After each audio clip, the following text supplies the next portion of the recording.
Malam itu, hawa di desa Sukamerta terasa lebih dingin dari biasanya. Jam sudah menunjukkan pukul 12 lewat sedikit. Raka berdiri di depan jendela kosannya yang reyot, menatap jalanan sepi yang hanya diterangi lampu kuning remang. Perutnya berbunyi keras, minta diisi. Seharian tadi, dia sibuk beres-beres kamar sampai lupa makan malam. Cari makan gumamnya. Kosannya baru 2 hari dia tempati, letaknya di pinggiran desa jauh dari keramaian. Yang ada di sekitarnya cuma sawah, beberapa rumah tua, dan katanya satu warung makan legendaris yang cuma buka tengah malam, warung Bu Leli. Orang-orang desa bilang kalau berani makan di sana hidup bakal berubah. Tapi ada syaratnya. Jangan pernah tanya apa bahan dasarnya. Raka sih nggak percaya yang begituan. Lapar ya lapar aja. Masa iya makan bisa bawa kaya? Dengan jaket tipis dan sandal jepit, dia keluar dari kosan. Jalanan tanah becek sedikit licin karena habis hujan sore tadi. Baru beberapa langkah, suara motor tua terdengar dari kejauhan. Tapi anehnya, begitu Raka nengok, jalanan kosong melompong. Gak ada siapa-siapa. Bulu kuduknya meremang, tapi perutnya yang terus berteriak lebih kuat dari rasa takut. Warung Bu Leli terletak di ujung jalan kecil yang berbatasan langsung dengan kebun pisang. Lampu warungnya redup, cuma satu bolam tua menggantung di atas pintu. Tapi anehnya, ada beberapa motor terparkir rapi di depannya. Kok rame ya? Gumam Raka. Begitu melangkah masuk, aroma harum menyeruak ke hidung. Campuran wangi rempah, bawang goreng, dan sesuatu yang entah kenapa membuat mulut Raka langsung berair. Di dalam ada beberapa orang laki-laki dewasa sedang makan dengan lahap. Wajah mereka merah padam, seperti habis minum minuman keras, tapi yang di meja mereka cuma mangkok-mangkok besar berisi rawon, soto, dan aneka lauk. Mau makan apa, Dek? Suara halus menyapa. Raka menoleh. Di balik meja, berdiri seorang wanita muda berkerudung tipis, mengenakan kebaya sederhana dengan senyum manis yang seolah-olah langsung menampar jantungnya. Bu Leli. Raka sempat bengong beberapa detik. Cantik, muda, dan auranya ada sesuatu yang nggak bisa dia jelaskan. Seperti aroma bunga yang lembut tapi menusuk. Rawon, Bu. Bu Leli tersenyum, matanya berbinar. Mau yang biasa atau menu spesial? Raka menelan ludah. Menu spesial? Iya, jawab Bu Leli sambil mencondongkan tubuhnya sedikit. Tapi khusus buat orang baru kayak kamu. Entah kenapa, hati kecil Raka bilang jangan. Tapi rasa penasaran campur lapar lebih kuat. Spesial aja deh, Bu, kata Raka. Bu Leli terkekeh kecil, lalu berjalan ke dapur. Raka sempat melihat pintu dapur terbuka sedikit, dan ada bayangan besar seperti seseorang sedang membungkuk, bergerak-gerak cepat di antara panci-panci besar. Beberapa menit kemudian, semangkuk rawon panas disajikan di hadapannya. Warnanya hitam pekat, kuahnya kental, dan wangi rempahnya menggoda setengah mati. Tanpa pikir panjang, Raka menyendok suapan pertama. Dagingnya empuk, kuahnya gurih, dan dalam sekali rasanya. Seperti ada sesuatu yang menggetarkan seluruh tubuhnya. Begitu suapan ketiga masuk, Raka merasa tubuhnya lebih ringan, otaknya lebih jernih. Bahkan hawa di sekitarnya terasa hangat. Enak kan? Bisik Bu Leli yang tiba-tiba sudah berdiri di sebelahnya. Raka mengangguk sambil terus makan. Dia bahkan tidak sadar dari sudut-sudut ruangan semua mata mulai menatapnya. Mata-mata merah mengkilap penuh hasrat. Dan dari dalam dapur suara gemeretak tulang terdengar samar-samar seperti ada sesuatu yang menunggu giliran. Besok paginya, Raka bangun dengan perasaan aneh. Badannya terasa enteng, tapi ada sesuatu yang nggak biasa di dalam dirinya. Seperti ada energi baru yang menggelegak, bikin dia semangat luar biasa. Bahkan waktu cuci muka di kamar mandi, dia sempat bengong sendiri ngelihat bayangannya di cermin. Mukanya kelihatan lebih segar. Mata yang biasanya sayu karena begadang malah kelihatan tajam, hidup. Kulitnya yang biasanya kusam kayak kena asap motor, sekarang entah kenapa sedikit lebih cerahan. Wih, efek rawon Bu Leli nih, gumam Raka sambil ketawa kecil. Seharian itu, Raka merasa seperti raja. Di kampus, dia gampang banget nyambung ngobrol sama orang baru. Biasanya, dia termasuk mahasiswa yang susah akrab. Tapi sekarang, teman-teman satu jurusan bahkan ngajak nongkrong bareng tanpa perlu basa-basi. Maya, pacarnya, juga kelihatan beda waktu ketemu. Cewek itu langsung nempel kayak lem, terus matanya berbinar kayak baru lihat idola K-pop. "Kamu kok keren banget hari ini, Kak," kata Maya sambil membelai lengan Raka. Raka cuma nyengir, ngerasa dirinya emang lagi di puncak dunia. Malamnya, waktu lagi rebahan di kamar, Wahyu, tetangga kosan Raka, tiba-tiba nongol di depan pintu. Wajah Wahyu pucat, matanya kosong kayak nggak ada jiwa. "Lo habis dari warung Bu Leli ya?" tanya Wahyu dengan suara serak. Raka bangun dari kasur. "Iya, kenapa Hyu?" Wahyu nggak langsung jawab. Dia cuma berdiri kaku, sesekali badannya gemetaran kecil. "Lo makan menu rahasia?" lanjut Wahyu, matanya melotot. Raka ketawa kecil, berusaha santai. "Iyalah, enak banget malah." Tapi bukannya ikut ketawa, Wahyu malah mundur satu langkah. Wajahnya ketakutan setengah mati. "Berhenti, Kak. Jangan balik lagi ke sana. Apapun yang terjadi, jangan pernah balik lagi." Raka mengernyit. "Hyu, lo kenapa sih?" Wahyu nggak menjawab. Dia langsung lari kecil ke kamarnya, nutup pintu keras-keras. Dari sela pintu, Raka sempat dengar Wahyu komat-kamit baca doa, seolah habis lihat setan beneran. Raka mendengus. Lebay. Malam itu, perut Raka terasa lapar lagi, tapi bukan lapar biasa. Ada rasa haus aneh yang menjalar dari dalam perut ke seluruh tubuhnya. Bukan haus air, bukan juga lapar nasi. Rasanya kayak dia butuh sesuatu yang lebih dari sekadar makan biasa. Raka sempat membuka kulkas kecil di kamarnya. Ada sisa roti, air mineral, bahkan mie instan. Tapi semua itu terasa hambar, nggak menggugah selera sama sekali. Tiba-tiba, pikirannya melayang ke semangkuk rawon hitam kental di warung Bu Leli. Bau rempahnya, tekstur dagingnya yang empuk. Air liur Raka menetes tanpa sadar. "Gila, kenapa gue jadi kayak orang sakau gini?" bisiknya. Ponsel Raka bergetar. Ada pesan masuk dari Maya. "Kak, besok ketemuan ya. Aku kangen banget. Mau ngobrol banyak." Raka tersenyum kecil, tapi sebelum sempat membalas, matanya menangkap sesuatu di sudut kamar. Bayangan hitam berdiri diam di pojok ruangan. Nggak bergerak, nggak bersuara. Tapi bentuknya jelas, seperti siluet manusia dengan tanduk kecil di kepalanya. Jantung Raka hampir loncat keluar. Dia memejamkan mata kuat-kuat, membuka lagi. Kosong, nggak ada siapa-siapa. "Sial, mungkin gue kecapean," gumamnya sambil mengusap wajah. Raka mencoba tidur, tapi rasa haus itu nggak hilang. Malah makin menjadi-jadi. Dan di dalam tidurnya, Raka bermimpi aneh. Dia berada di sebuah dapur gelap. Di tengah dapur ada meja panjang. Di atasnya tergeletak tubuh-tubuh manusia, setengah terbuka, dagingnya menguar aroma aneh yang memabukkan.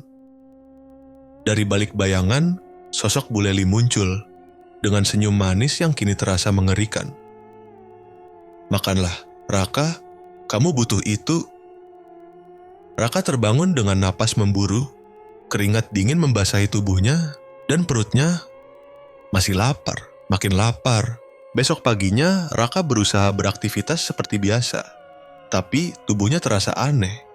Semua makanan yang dia coba makan di kantin kampus terasa hambar. Nasi goreng, ayam crispy, bahkan burger kesukaannya, gak ada yang memuaskan. Maya memperhatikan perubahan itu. Mereka duduk berdua di bawah pohon besar dekat parkiran motor. "Kak, kamu kenapa sih? Seharian murung kayak orang kelaparan? Tapi tadi kamu udah makan 2 porsi loh," kata Maya mengernyitkan dahi. Raka cuman geleng kepala. "Aku juga bingung, Mai. Rasanya semua makanan kayak karet. Gak enak." Maya menatapnya serius. "Sejak kapan kamu kayak gini?" Raka diam sebentar. Matanya menerawang. "Sejak aku makan rawon Bu Leli itu," gumamnya pelan. Maya menegang. "Warung yang di dekat rel itu, yang buka tengah malam?" Raka mengangguk pelan. Maya memandangnya dengan wajah cemas. "Kak, kamu tahu nggak? Katanya warung itu aneh. Temenku, anak asli sini, pernah cerita. Banyak orang yang berubah aneh setelah makan di sana." "Aneh gimana?" Raka mulai merasa nggak enak. Maya menurunkan suaranya. "Ada yang jadi kayak orang kesurupan. Ada juga yang ketagihan balik ke situ sampai rela jual barang-barang buat makan lagi di sana." Raka tertawa kecil, mencoba menepis rasa takut. "Ah, lebay. Paling juga sugesti." Tapi di dalam hatinya ada rasa nggak nyaman. Apalagi setelah tadi malam dia lihat bayangan aneh di kamarnya. Belum sempat ngobrol lebih jauh, ponsel Raka bergetar. Ada pesan dari nomor tak dikenal. "Malam ini, jam 2, warung Bu Leli, menu spesial menunggu." Raka menelan ludah. Tangannya gemetar kecil saat menunjukkan pesan itu ke Maya. "Kamu jangan datang," seru Maya cepat. Tapi Raka ragu. Ada bagian dalam dirinya yang nggak bisa menolak. Haus itu masih ada. Makin kuat, Maya menggenggam tangan Raka erat-erat. "Kak, please dengerin aku. Jangan balik ke sana. Aku takut kehilangan kamu." Tatapan Maya membuat Raka bimbang. Dia mengangguk, mencoba menenangkan Maya. "Oke, aku janji nggak akan ke sana." Tapi janji itu hanya di bibir. Malamnya, rasa lapar itu kembali menyerang dengan brutal. Lebih parah dari malam sebelumnya. Setiap detik terasa kayak disayat-sayat dari dalam. Raka menggeliat di tempat tidur, mukanya pucat, keringat dingin bercucuran. Dan dalam kabut pikirannya ada suara yang membisik, lembut tapi tegas. "Datanglah, makananmu menunggu." Tanpa sadar, Raka bangkit dari kasur, mengambil jaket, menyambar kunci motor. Langkah kakinya berat tapi pasti, seperti dituntun oleh sesuatu yang nggak kelihatan. Dia mengendap-endap keluar dari kosan, memastikan nggak ada yang lihat. Jalanan malam itu sepi, hanya suara jangkrik dan sesekali lolongan anjing dari kejauhan.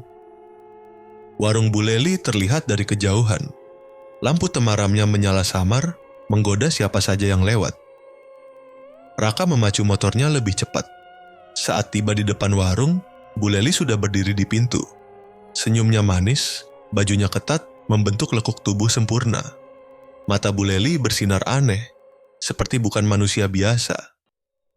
"Kamu datang juga, Raka," sapanya lembut. Raka hanya mengangguk, menahan rasa haus yang makin menggila. Tanpa banyak bicara, Bu Leli mempersilakan dia masuk. Ruangan dalam warung terasa lebih hangat dari biasanya. Aroma masakan yang kaya rempah bercampur dengan sesuatu yang asing, sesuatu yang amis. Di meja, sudah tersedia semangkuk rawon berwarna lebih pekat dari sebelumnya. Kuahnya kental, hitam mengkilat, dan ada potongan daging besar mengambang di atasnya. Tanpa pikir panjang, Raka duduk dan mulai makan. Setiap suapan terasa seperti surga di lidahnya. Tubuhnya bergetar, matanya terpejam menikmati sensasi yang luar biasa. Tapi di sela-sela kenikmatan itu, Raka sempat melihat sekilas ada kuku manusia kecil tersembunyi di antara potongan daging dalam rawon itu. Raka mendadak tersedak. Namun anehnya, rasa lapar itu nggak berhenti. Malah makin menjadi-jadi. Sejak malam kedua makan di warung Bu Leli, hidup Raka benar-benar berubah. Pagi itu, saat bercermin, dia kaget melihat matanya. Ada semburat merah samar di bagian putih bola matanya, seperti pecahan kapiler darah. Tubuhnya juga terasa lebih panas dari biasanya, seakan ada bara yang membakar dari dalam. Kamu sakit? Tanya Maya waktu bertemu di kampus. Enggak, aku malah merasa lebih kuat, jawab Raka sambil terkekeh kecil. Tapi di dalam hatinya, dia tahu ada yang salah. Sepanjang hari, Raka merasa ada suara-suara berbisik di telinganya. Bukan bisikan biasa. Suara itu mengajak, menggoda, memprovokasi. Membisikkan kata-kata kotor, nafsu, dan rasa lapar. Waktu melewati kantin, aroma daging panggang yang biasanya menggoda, kini terasa menjijikan. Lidahnya menolak semua makanan biasa. Dia cuma ingin sesuatu yang lebih. Malamnya, Raka terbangun dengan tubuh basah oleh keringat. Dia mimpi aneh. Dalam mimpinya, dia berada di tengah dapur warung Bu Leli. Ada panci-panci besar mendidih, aroma amis menyengat, dan suara-suara aneh dari balik tirai dapur. Saat dia mendekat, tirai itu tersibak sendiri. Di dalamnya, Raka melihat sesuatu yang membuat perutnya mual. Ada sesajen darah segar, potongan rambut manusia, dan sesosok makhluk bertanduk dengan lidah panjang yang menjulur menjilat lantai. Makhluk itu menatap Raka. Haus? Kamu haus? Raka terbangun dengan teriakan. Dadanya naik turun, napasnya memburu. Di sudut kamar, dalam kegelapan, dia melihat sesosok bayangan berdiri. Diam, mengawasi, dia meraih lampu tidur menyalakannya cepat-cepat. Bayangan itu hilang, tapi rasa takutnya nggak pergi.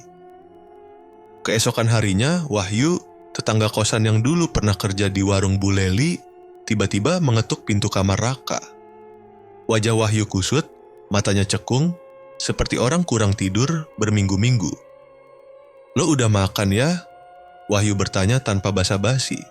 Raka bingung, makan apa? Di warung Bu Leli, bisik Wahyu cepat, matanya melirik ke kanan kiri seolah takut ada yang mendengar. Raka ragu menjawab, tapi akhirnya mengangguk. Wahyu mencengkeram lengan Raka kuat-kuat. Lo harus berhenti, Ra. Sekali lo ketagihan, susah lepas. Gue dulu juga gitu. Maksud lo? Raka mengerutkan kening. Wahyu menggigil kecil. Dulu gue kerja di situ. Awalnya biasa aja. Tapi makin lama, ada yang berubah. Pelanggan-pelanggan setia Bu Leli, mereka semua kayak ketularan penyakit. Jadi haus. Bukan cuma haus makan, tapi haus. Wahyu menelan ludah. Haus darah. Raka menertawakan ucapan itu, mencoba menganggap semua ini cuma paranoia. Ah, lebay bro. Gue sehat-sehat aja kok. Lo pikir gue bercanda? Wahyu hampir berteriak. Lo belum tahu siapa Bu Leli sebenarnya. Dia bukan manusia biasa, Ra. Dia penjaga perjanjian. Sebelum Raka bisa bertanya lebih jauh, suara motor Bu Leli terdengar di kejauhan. Wahyu langsung pucat. Gue harus pergi. Katanya cepat sambil berlari keluar dari kosan, meninggalkan Raka yang kebingungan. Sepanjang malam itu, Raka nggak bisa tidur. Setiap suara kecil di luar kamar bikin dia terlonjak. Setiap bayangan membuat bulu kuduknya berdiri. Dan di puncak rasa takutnya, suara bisikan itu datang lagi. Kembali ke warung. Raka menutup telinga dengan bantal, mencoba menahan bisikan itu. Tapi rasa lapar di perutnya makin menggila. Tubuhnya mulai menggigil hebat, seperti orang sakau. Setiap detik terasa kayak siksaan. Sampai akhirnya, dengan langkah sempoyongan, dia keluar dari kosan dan menuju ke satu-satunya tempat yang bisa meredakan rasa hausnya, warung Bu Leli. Tanpa sadar, malam itu Raka mengukuhkan nasibnya. Makin dalam terjebak dalam pusaran kutukan yang belum dia mengerti sepenuhnya. Malam itu, Raka kembali berdiri di depan warung Bu Leli. Warungnya sepi. Hanya ada satu lampu redup yang menggantung di atas pintu, berayun pelan tertiup angin. Aroma sedap yang biasanya menggoda, kini terasa lebih pekat, lebih menusuk. Dengan tangan gemetar, Raka mendorong pintu kayu warung itu. Bunyi deritanya membuat bulu kuduknya berdiri. Di dalam, Bu Leli sudah menunggu di balik meja. Ia tersenyum lebar, senyuman yang entah kenapa sekarang terasa mengancam. "Kamu lapar, Raka?" Suara Bu Leli terdengar lembut, tapi ada nada aneh di dalamnya. Raka hanya mengangguk. Lidahnya keluh, tenggorokannya kering. Tubuhnya seperti bergerak sendiri, duduk di kursi kayu yang sudah usang. Bu Leli melangkah ke dapur tanpa suara.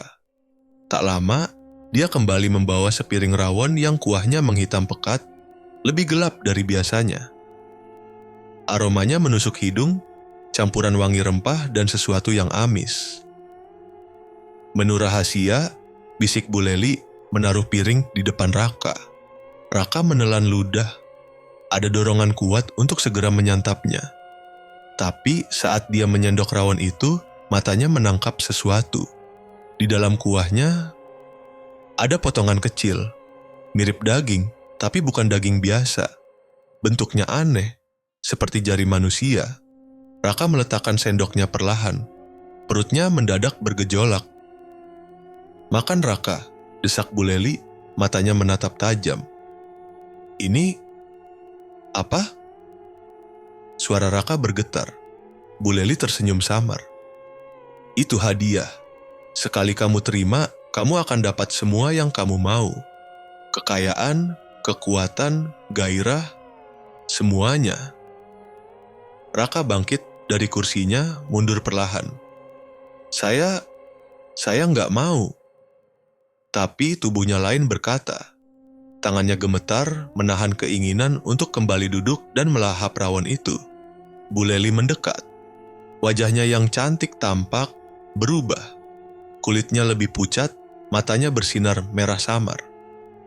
"Kalau kamu menolak," katanya pelan, "rasa lapar itu nggak akan pernah pergi. Kamu akan menggigil, sakit, dan akhirnya mati kelaparan." Raka menelan ludah. Di kepalanya, bayangan daging rawon itu terus menari-nari. Apa ini ada hubungannya sama... Raka ragu melanjutkan. "Sama makhluk itu?" Mata Bu Leli menyipit. "Kamu sudah lihat?" Raka mengangguk perlahan. Bu Leli tertawa kecil, suara tawanya berat dan bergema. "Itu majikanku. Dulu aku sama seperti kamu, Raka. Gadis muda yang lapar akan hidup lebih baik. Tapi warung ini, tempat ini, semuanya perjanjian." Raka merasa ruangan itu mendadak lebih gelap, udara lebih dingin. "Semua pelanggan setiaku," lanjut Bu Leli, "sudah mengikatkan diri mereka. Mau sadar atau tidak, sekali kamu makan menu rahasia, kamu milik dia." Raka merasakan keringat dingin mengalir di pelipisnya. "Wahyu, dia korban yang gagal," jawab Bu Leli ringan. "Nggak semua orang kuat bertahan. Wahyu berusaha melawan, dan sekarang kamu lihat sendiri." Pintu warung tiba-tiba berderit terbuka. Maya berdiri di sana, wajahnya cemas. "Raka!" serunya. Raka berbalik, jantungnya hampir copot. "Mei, jangan ke sini." Tapi Maya sudah melangkah masuk. Matanya terpaku pada piring rawon di meja. "Aroma ini enak banget," bisik Maya, pupil matanya membesar. Raka panik. Dia tahu kalau Maya ikut mencicipi, dia juga bakal terikat. Bu Leli mendekat ke Maya dengan senyum menawan. "Kamu lapar, cantik?" Raka tahu dia harus bertindak sekarang, tapi tubuhnya lemas, pikirannya kabur di antara lapar dan rasa takut. Sementara itu, Maya sudah mengulurkan tangan hendak mengambil sendok. Semua terjadi begitu cepat. Dan Raka sadar satu kesalahan kecil bisa membuat mereka berdua terperangkap selamanya. Pagi itu, Raka bangun dengan tubuh lemas, kepalanya berat seperti habis dihantam palu. Tapi ada satu hal yang dia sadari. Dia harus berhenti. Kalau terus-terusan kayak gini, dia bisa kehilangan kendali atau lebih parah, kehilangan dirinya sendiri. Raka memutuskan untuk cerita ke Maya. Mereka janjian ketemu di taman belakang kampus, tempat yang jarang dilewati orang. "Aku rasa ada yang aneh sama warung Bu Leli, Mei," kata Raka sambil menunduk. Maya menatapnya serius. "Aneh gimana?" Raka menarik napas dalam-dalam. Dia cerita semuanya. Tentang mimpi aneh, tentang rasa haus yang enggak biasa, tentang bisikan-bisikan yang makin lama makin keras di telinganya. Maya merinding. "Kak, ini udah nggak bener. Kita harus cari cara buat ngehentikannya." "Gimana caranya?" Raka hampir putus asa. "Setiap malam aku digoda. Aku nggak bisa tidur. Aku selalu pengen balik ke sana." Maya mengingat sesuatu. "Aku pernah dengar dari warga sekitar, katanya dulu ada orang pintar di desa ini. Mungkin dia bisa bantu." Tanpa pikir panjang, mereka berdua cari informasi. Ternyata, orang yang dimaksud adalah Pak Surya, seorang kakek tua yang tinggal di pinggir desa. Katanya, dia ngerti soal hal-hal gaib. Sore itu juga, mereka mendatangi rumah Pak Surya. Rumahnya kecil, penuh dengan bau dupa. Ada anjing hitam yang tidur di depan pintu. Pak Surya menerima mereka dengan tatapan tajam. "Kalian kena umpan pesugihan," kata Pak Surya tanpa basa-basi setelah dengar cerita mereka. Raka dan Maya saling pandang. "Umpan?" tanya Raka. Pak Surya mengangguk pelan. "Warung itu bukan sekadar tempat makan. Setiap orang yang makan menu rahasianya, ikatannya udah nempel. Semakin banyak makan, semakin dalam cengkeramannya." "Terus, gimana caranya lepas?" tanya Maya cepat. Pak Surya termenung sejenak, lalu bangkit dan mengambil sesuatu dari dalam lemari. Sebuah kain putih dengan raja hitam yang rumit. "Ini jimat pemutus ikatan. Tapi, ini cuma bertahan sekali. Kalau kamu tergoda lagi dan balik ke sana, jimat ini nggak akan berguna lagi." Raka menerima kain itu dengan tangan gemetar. "Dan satu hal lagi," tambah Pak Surya, "jangan pernah tatap mata Bu Leli terlalu lama. Mata itu pintu. Sekali kamu masuk, kamu nggak akan keluar." Malam itu, Raka memasang jimat itu di leher. Dia bertekad kuat untuk melawan godaan. Dia kunci pintu kamar, matikan lampu, dan memeluk bantal erat-erat sambil berdoa. Tapi godaan itu nggak tinggal diam. Bisikan di telinganya makin kencang. Bau rawon darah seolah-olah menguar dari bawah pintu. Tangannya gemetar, tubuhnya berkeringat deras. Bayangan Bu Leli seolah-olah berdiri di sudut kamar, melambai manja. "Datanglah, aku tunggu." Raka menggertakkan gigi, berusaha bertahan. Dia pegang erat jimat pemberian Pak Surya. Di luar kamar, terdengar suara ketukan. Pelan, berirama. Seperti suara seseorang yang gak sabar menunggu. Raka menutup telinganya, memejamkan mata sekuat mungkin. Detik berlalu terasa seperti jam. Sampai akhirnya, suara itu perlahan menghilang. Pagi datang. Raka membuka matanya. Dia masih hidup, masih di kasur, jimat di lehernya masih utuh. Untuk pertama kalinya dalam beberapa hari, Raka merasa sedikit lega. Dia berhasil melawan satu malam, tapi entah sampai kapan dia bisa bertahan. Karena satu hal yang dia tahu pasti, Bu Leli tidak akan membiarkannya pergi semudah itu.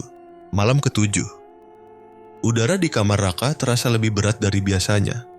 Seolah-olah ada sesuatu yang mengintai dari setiap sudut gelap. Sejak dia pakai jimat dari Pak Surya, godaan memang sedikit berkurang. Tapi malam ini berbeda. Lebih mencekam, lebih nyata. Jam menunjukkan pukul 12 malam. Raka terbangun dari tidurnya karena suara-suara aneh di luar jendela. Bukan suara binatang, bukan suara angin. Tapi suara cekikikan perempuan dan bau amis yang menusuk. Dia mendekat ke jendela, mengintip perlahan. Di halaman kosan, dia melihat sosok Bu Leli. Tubuhnya seperti manusia, tapi matanya kosong, hitam pekat, dan mulutnya tersenyum lebar, terlalu lebar untuk ukuran manusia normal. Di tangannya, Bu Leli membawa sesuatu. Sekantong plastik hitam yang meneteskan cairan merah kental. Raka menahan napas. Tangannya gemetar memegang Gordon. Tiba-tiba, Bu Leli mendongak. Mata kosong itu menatap tepat ke arah jendela Raka.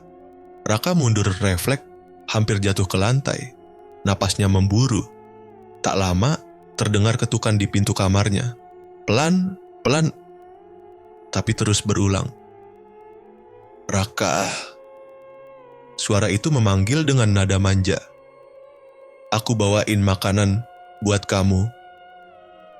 Tubuh Raka bergetar. Dia ingat pesan Pak Surya. Jangan pernah tatap mata Bu Leli, jangan buka pintu apapun yang terjadi. Dia menahan diri, menutup telinga, membenamkan wajah di lutut. Tapi ketukan itu makin keras. Duk, duk, duk. Kemudian pintu bergoyang seperti ada yang mendorong dari luar. Di sela-sela pintu yang retak, Raka bisa lihat cairan merah merembes ke dalam. Bau amisnya makin menusuk. Dia teriak sekuat tenaga, berharap siapapun di kosan mendengar. Tapi anehnya, tidak ada yang datang. Seolah-olah malam itu dunia cuma milik dia dan Bu Leli. Raka, buka pintunya aku lapar. Suara itu berubah. Dari manja jadi serak dan berat, seperti suara dari dasar sumur. Lantai bergetar pelan. Dinding kamar mulai basah, seakan mengeluarkan darah. Raka menggenggam jimatnya erat-erat, mulutnya berkomat kamit membaca doa yang dia tahu. Ketukan mendadak berhenti. Sunyi. Raka tidak berani bergerak sedikit pun. Dia pejamkan mata, berharap semuanya hanya mimpi. Beberapa menit berlalu. Perlahan-lahan rasa tenang mulai datang. Tapi saat Raka membuka mata, dia melihat sesuatu di pojok kamar. Bu Leli berdiri di sana, tanpa suara, dengan mulut lebar menyeringai. Matanya meneteskan darah, lidahnya menjulur panjang sampai menyentuh lantai. Raka membeku. Bu Leli mengangkat tangan kanannya, memperlihatkan isi plastik hitam tadi. Dari plastik itu jatuh sebuah tangan manusia, terpotong di pergelangan. Raka berteriak sekencang-kencangnya, tapi suara teriakannya seperti terhisap udara. Tidak ada suara keluar dari mulutnya. Bu Leli perlahan melangkah maju, setiap langkahnya meninggalkan bekas darah di lantai. Raka mendorong dirinya ke belakang, meraih apa saja yang bisa dipakai buat bertahan. Tangannya menemukan botol parfum di atas meja kecil. Tanpa pikir panjang, dia lempar botol itu ke arah Bu Leli. Botol itu mengenai wajahnya, tapi yang terdengar bukan suara botol pecah, melainkan suara tawa, cekikikan panjang dan menusuk. Raka hampir pingsan karena ketakutan. Saat itu, jimat di lehernya tiba-tiba terasa panas, seperti terbakar. Raka refleks mencabutnya dan melambaikannya ke arah Bu Leli. Seketika, tubuh Bu Leli seperti menguap, berubah jadi asap hitam pekat, lalu lenyap dalam sekejap. Raka terjatuh di lantai, tubuhnya lemas. Malam itu, dia sadar satu hal, ini baru permulaan. Bu Leli belum menyerah, dan dia akan kembali dengan cara yang lebih kejam. Pagi itu, Raka duduk termenung di taman kampus dengan wajah pucat dan mata sembab. Maya datang menghampirinya sambil membawa 2 bungkus teh panas. "Kamu kenapa, Kak? Mukamu kayak orang habis lihat setan," tanya Maya cemas. Raka cuman diam. Dia terlalu lelah untuk menjelaskan semua teror yang dialaminya semalam. Aku harus ngelawan, Mai. Aku nggak bisa terus-terusan dikejar ketakutan. Akhirnya, Raka membuka suara. Maya duduk di sampingnya. Maksudmu? Kita harus hadapin Bu Leli langsung, jawab Raka. Suaranya bergetar. Kalau perlu, kita bakar aja warung itu. Maya menelan ludah. Gila. Tapi dalam kondisi kayak gini, dia juga merasa kalau cuman kabur, mereka nggak bakal pernah bebas. Setelah berdiskusi cepat, mereka memutuskan sore itu juga akan ke warung Bu Leli. Bukan buat makan, tapi buat cari tahu apa yang sebenarnya terjadi di sana. Mereka membawa peralatan seadanya, senter, korek api, garam, dan jimat dari Pak Surya. Katanya, benda-benda itu bisa sedikit membantu kalau ada serangan gaib. Menjelang maghrib, mereka tiba di depan warung Bu Leli.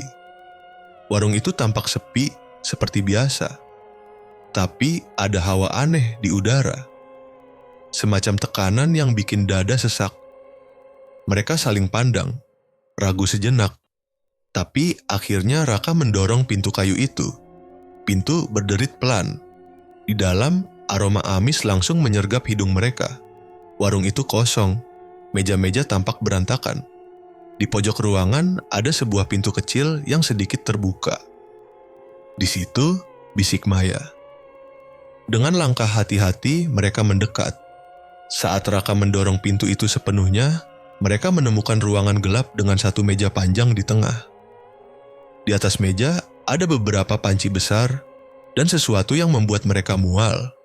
Potongan tubuh manusia, tangan, kaki, bahkan ada bagian wajah yang masih utuh menatap kosong ke arah mereka. Maya hampir muntah. Raka memegang bahunya, berusaha menahan rasa takut yang makin menggila. Tiba-tiba, terdengar suara langkah berat di belakang mereka. Mereka berbalik. Bu Leli berdiri di sana. Kali ini, wajahnya sudah berubah. Tidak lagi cantik seperti biasanya. Kulitnya mengelupas, matanya merah menyala, dan lidahnya menjulur panjang, menjilat udara. Kenapa buru-buru, Raka? Suara Bu Leli terdengar dua nada sekaligus, seperti ada dua orang berbicara dalam satu mulut. Raka dan Maya mundur pelan-pelan mencari jalan keluar. Tapi Bu Leli bergerak cepat. Dalam sekejap, dia sudah berdiri di depan pintu, menutup jalan satu-satunya. Kalian sudah makan hidanganku. Sekarang saatnya bayar, desis Bu Leli sambil mengangkat tangan yang penuh darah. Maya mengeluarkan garam dari sakunya dan melemparkannya ke arah Bu Leli. Saat garam itu mengenai tubuh Bu Leli, terdengar suara mendesis seperti air panas disiram ke besi. Bu Leli meraung keras, suaranya memekakkan telinga. Raka tak mau buang waktu. Dia mengeluarkan jimat dari dalam bajunya, mengacungkannya ke arah Bu Leli. Atas nama Yang Maha Kuasa, aku tolak semua ikatan setan ini. Teriak Raka sekuat tenaga. Tubuh Bu Leli bergetar hebat. Dari kulitnya keluar asap hitam. Tapi dia tidak langsung menghilang. Malah makin mengamuk. Dengan sekali hentakan, meja di ruangan itu terbalik. Potongan tubuh manusia berserakan ke lantai. Raka dan Maya lari keluar ruangan, menerobos pintu utama. Di luar, mereka hampir jatuh karena tanah basah dan licin. Tapi mereka terus berlari, meninggalkan warung terkutuk itu. Dari kejauhan, mereka mendengar suara tawa Bu Leli yang menggema di seluruh desa. Tawa panjang dan janji kematian. Setelah kejadian malam itu, Raka dan Maya mengira semuanya sudah selesai. Mereka lapor ke warga sekitar, bahkan ke kepala desa. Beberapa orang kampung akhirnya nekat mendatangi warung Bu Leli, membawa obor dan kayu bakar. Dengan rasa takut yang masih membekas, mereka membakar warung itu sampai rata dengan tanah. Api membubung tinggi. Asap hitam tebal membungkus langit desa. Semua orang berdiri berjajar, menonton bangunan kayu itu berubah jadi abu. Di antara kobaran api, kadang terdengar suara jeritan panjang. Tapi entah itu hanya halusinasi atau benar-benar jeritan makhluk yang terbakar. Warga menganggap semua sudah beres. Mereka menggelar selamatan kecil di balai desa malam itu. Kepala desa membacakan doa-doa, sementara Raka dan Maya duduk di sudut ruangan, masih berusaha menenangkan diri. Semua udah selesai, kata Maya pelan, mencoba meyakinkan dirinya sendiri. Raka hanya mengangguk. Tapi jauh di dalam hatinya, dia merasa ada yang aneh. Beberapa hari berlalu, desa mulai kembali normal. Anak-anak kecil main layangan di lapangan, warung-warung buka lagi, dan suasana yang tadinya mencekam mulai mencair. Raka juga perlahan kembali ke rutinitas kuliah. Tapi ada satu hal yang masih mengganggu, mimpi-mimpinya. Setiap malam, dia masih sering terbangun dengan napas tersengal. Dalam mimpinya, dia melihat sosok Bu Leli berdiri di balik asap, tersenyum miring sambil memanggil-manggil namanya. Tapi Raka menepis semua itu. Dia pikir itu cuma sisa trauma. Suatu sore, Maya mengajaknya ke warung baru yang buka di dekat kampus. Warung itu terlihat ramai, penuh mahasiswa. "Yuk makan sini, Kak. Daripada kamu makin kurus," ajak Maya sambil tertawa kecil. Raka menurut. Mereka duduk di pojok, memesan makanan. Menu sederhana, nggak aneh-aneh. Nasi goreng, es teh, bakwan. Saat makanan datang, Raka langsung makan dengan lahap. Perutnya memang sudah kosong dari pagi, tapi di suapan ketiga dia berhenti. Ada rasa aneh di lidahnya. Bukan rasa nasi goreng biasa. Ada sesuatu, rasa amis, rasa besi, rasa darah. Dia memandang Maya yang juga baru saja mengunyah. Mata mereka bertemu, dan seketika keduanya merasa bulu kuduk meremang. Maya menoleh ke dapur warung. Di sana berdiri seorang wanita yang tampak akrab. Rambut panjang, tubuh ramping, senyum manis. Tapi mata itu merah menyala, persis seperti yang ada dalam mimpi Raka. Wanita itu melambaikan tangan. Sekilas, hanya sekilas, Raka melihat sesuatu yang membuat perutnya mual. Dari dapur, ada tangan manusia menjulur di bawah meja masak. "Mai, kita harus pergi," bisik Raka panik. Maya bangkit duluan tanpa banyak tanya. Mereka berdua berlari keluar warung, meninggalkan makanan setengah jadi. Di luar, Raka terengah-engah. Bukannya kita udah bakar warungnya?" tanya Maya, suaranya gemetar. Raka menatap ke arah warung itu. Musik dangdut dari speaker terdengar ceria, orang-orang tetap makan dengan santai, seolah nggak ada yang salah. "Bukan warungnya yang harus dibakar, Mei," gumam Raka pelan. Tapi dia nggak pernah benar-benar pergi. Sore itu, di bawah langit kelabu, Raka dan Maya sadar. Mereka baru saja masuk ke dalam permainan yang lebih besar dari yang pernah mereka bayangkan. Dan pertarungan mereka baru saja dimulai. Raka dan Maya pulang dengan pikiran kalut. Rasanya semua usaha mereka sia-sia. Warung sudah dibakar, tapi sosok itu tetap muncul. Bahkan, sekarang lebih menyeramkan. Malam itu, Raka tidak bisa tidur. Ia duduk di pinggir ranjang, memandangi jimat yang tergantung di lehernya. Entah kenapa, malam ini jimat itu terasa berat, seperti ada beban lain yang menempel. Sekitar jam 2 pagi, ponselnya bergetar. Telepon dari Maya. "Kak, tolong. Aku..." Suara Maya terdengar putus-putus, disertai isak tangis. Tanpa pikir panjang, Raka langsung berlari keluar. Hujan deras mengguyur jalanan, membuat suasana semakin mencekam. Ia menuju ke kos Maya, yang letaknya tidak jauh dari kampus. Begitu tiba, pintu kos Maya terbuka sedikit. Gelap, sunyi. "Maya?" panggil Raka pelan, tak ada jawaban. Hanya suara tetesan air dari atap bocor. Dengan hati-hati, Raka masuk. Langkahnya berat, udara di dalam ruangan terasa aneh. Dingin, lembab, seperti masuk ke dalam gua. Di ruang tengah, dia melihat Maya berdiri membelakanginya. "Maya?" Raka mendekat. Maya perlahan berbalik, tapi wajahnya bukan wajah Maya, itu wajah Bu Leli. Mata merah menyala, mulut robek hingga ke telinga, darah menetes dari dagunya. "Kamu pikir bisa kabur dariku?" Suaranya serak, bercampur suara lain, seperti banyak orang bicara bersamaan. Raka mundur ketakutan, tapi kakinya seperti menempel di lantai. Tak bisa bergerak. Tiba-tiba dari balik bayangan muncul sosok lain. Maya, wajahnya pucat, matanya kosong. "Aku udah kasih dia, Bu." Suara Maya pelan, nyaris tanpa emosi. Raka membeku. "Mai, apa maksudmu?" Maya mendekat. "Dari awal aku emang dikirim buat kamu, Kak. Kamu pikir kenapa kamu selalu ketemu aku di momen-momen penting?" Raka menggeleng tak percaya.